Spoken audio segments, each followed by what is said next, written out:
श्री स्वामी समर्थ श्री गुरुदेव दत्त. बघा, आषाढ महिन्याच्या अमावस्येला दीप अमावस्या साजरा केली जाते.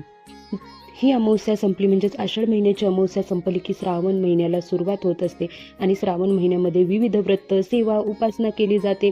त्याचसोबत या महिन्यामध्ये नारळी पौर्णिमा असते, नागपंचमी असते. हे सगळे सण सुरू होतात आणि आता आषाढी पौर्णिमेला दीप अमावस्या कशी साजरी करायची आहे, आपल्याला काय करायचं आहे, नैवेद्य कोणता दाखवायचा, मंत्र कोणते बोलायचे आहेत, किती दिवे कणकेचे बनायचे आहेत, पूजा कशी करायची आहे, सर्व माहिती मी तुम्हाला या व्हिडिओमध्ये देणार आहे. त्यामुळे व्हिडिओ शेवटपर्यंत नक्की बघा आणि व्हिडिओ आवडला तर व्हिडिओला लाईक करा. बघा, 12 ऑगस्टला दीप अमावस्या आलेली आहे.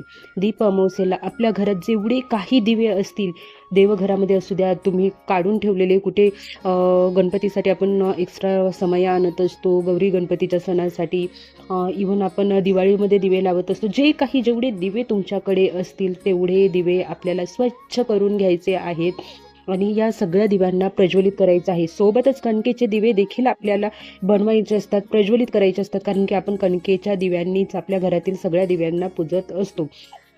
आता कधी करू शकता तुम्ही दीपपूजन? तर बघा, सकाळी तुमची देवपूजा झाली की तुम्ही दीपपूजन करू शकता. दिवसभरात कधीही करू शकता, याच्यासाठी शुभ मुहूर्त असं काही नाही. तुम्ही कधीही सकाळ, दुपार, संध्याकाळ वेळ मिळेल तेव्हा तुम्ही दीपपूजन करू शकता. पण मी म्हणते की सकाळी आपण दीपपूजन केलं ना तर ती दिव्याची सकारात्मकता आपल्या घरात दिवसभर राहते. दिवे दिवसभर आपल्या घरात प्रज्वलित राहतात. त्याच्यामुळे आपण सकाळी देवपूजा झाली की लगेचच दिवे प्रज्वलित करून घ्यायचे आहेत. पण वेळ नसेल मिळत, तुम्ही जॉबला वगैरे जात असाल किंवा घरात सकाळी टिफिन ही सगळी कामं असतील तेव्हा नसेल शक्य होत, तर दिवसभरात तुम्ही कधीही करू शकता दीपपूजन. आता पूजा कशी करायची तर तुम्ही बघा, जिथे दीपपूजन करणार आहात ती जागा स्वच्छ करून घ्या. त्याच्यावरती थोडीशी रांगोळी काढा, तांदूळ ठेवा, हळदी कुंकू व्हा आणि त्याच्यावरती चौरंग ठेवायचा आहे आपल्याला. चौरंगावरती लाल रंगाचा कपडा ठेवा किंवा कुठलाही इतर स्वच्छ कपडा तुम्ही ठेवला तरी चालेल, फक्त व्यवस्थित जपून तो कपडा तुम्हाला ठेवायचा आहे. त्याच्यानंतर तुम्हाला सगळ्यात पहिलं ना पान सुपारी ठेवायची आहे. पान सुपारीची गणपती म्हणून आपल्याला पूजा करायची आहे. पानाच्या खाली थोडेसे तांदूळ ठेवा, त्यावर पान ठेवा, पानावर सुपारी ठेवा, त्याला हळदी कुंकू अर्पण करा आणि त्यानंतर तुम्हाला जेवढे दिवे आहेत तेवढे तांदळाची छोटी छोटी छोटी छोटी रास आपल्याला ठेवायची आहे, कारण की त्याच्यावरतीच आपल्याला दिवे ठेवायचे असतात. मग ते तांदूळ ठेवून तुम्हाला हळदी कुंकू त्याला अर्पण करायचं आहे आणि त्याच्यावर दिवे ठेवायचे आहेत आपल्याला. नंतर दिव्यामध्ये वात घालायची आहे. वात ही डबल असावी, सिंगल नसावी. त्याच्यामुळे 2 वातीची 1 वात करून प्रत्येक दिव्यामध्ये आपल्याला घालायची आहे.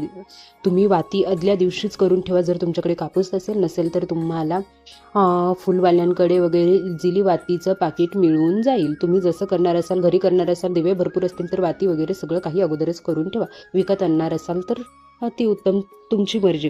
आणि नंतर वाती घालून झाल्यानंतर तुमच्याकडे तुपाचा लावायचा आहे, तेलाचा लावायचा आहे, तुमची मर्जी. तुम्ही कशाचाही लावू शकता. प्रत्येक दिव्यामध्ये तेल ओतायचं आहे आणि त्यानंतर आपल्याला कणकेचे दिवे घ्यायचे आहेत. कणकेचे दिवे किती घ्यावे तर कणकेचे दिवे आपल्याला विषम संख्यामध्ये घ्यायचे असतात. मग तुम्ही 5 घ्या, 7 घ्या, 11 घ्या, तुम्ही कितीही कणकेचे दिवे घेऊ शकता. फक्त लक्षात ठेवा, विषम संख्येमध्ये आपल्याला कणकेचे दिवे घ्यायचे आहेत. एका ताटामध्ये, मग तुमच्याकडे तामण असेल त्याच्यामध्ये ठेवा किंवा मोठ्या एखाद्या ताटामध्ये, तुम्हाला कसे दिवे बनवता आणि कसे बसतात, कारण की आपल्याला त्याने ओवाळायचं असतं. त्याच्यामुळे आपल्याला ताटामध्येच दिवे घ्यायचे आहेत कणकेचे. मग हे सगळे दिवे आपल्याला जे कणकेचे बनवले आहेत त्याच्यामध्ये देखील तेल घालून किंवा तूप घालून तुमच्याकडे जे आहे ते वाती करून आपल्याला हे देखील सगळे दिवे प्रज्वलित करून घ्यायचे आहेत. त्यानंतर नैवेद्य दाखवायचा आहे आपल्याला. नैवेद्यामध्ये तुम्ही खडी साखर किंवा साखर काहीही दाखवू शकता आणि नैवेद्य दाखवताना नैवेद्यम समर्पयामी हा मंत्र म्हणायचा आहे. आणि त्यानंतर कणकेच्या दिव्यांनी आपल्याला सगळे आपण जे काही दिवे प्रज्वलित केले आहेत त्यांना ओवाळून घ्यायचं आहे. ओवाळताना 11 वेळा ओवाळायचं आणि दीपम धूपम समर्पयामी, दीपम धूपम समर्पयामी हा मंत्र म्हणायचा आहे. आणि सगळं काही करून झालं, तुम्ही सकाळी पूजा केली असेल त्यावेळेस ठीक आहे, संध्याकाळी पूजा करत असाल तर शुभम करोती कल्याणम हा मंत्र लगेचच तुम्हाला म्हणायचा आहे. आणि सकाळी पूजा केली असेल तरी संध्याकाळी शुभम करोती कल्याणम आरोग्यम धनसंपदा शत्रबुद्धी विनाशाय दीपज्योती नमस्तुते, दिव्या दिव्या दीपत्कार कानी कुंडल मोती हार, दिव्याला पाहून नमस्कार हा मंत्र म्हणायचा आहे. दिव्यांना प्रार्थना करायची आहे घराच्या सुख समृद्धीसाठी, शांतीसाठी.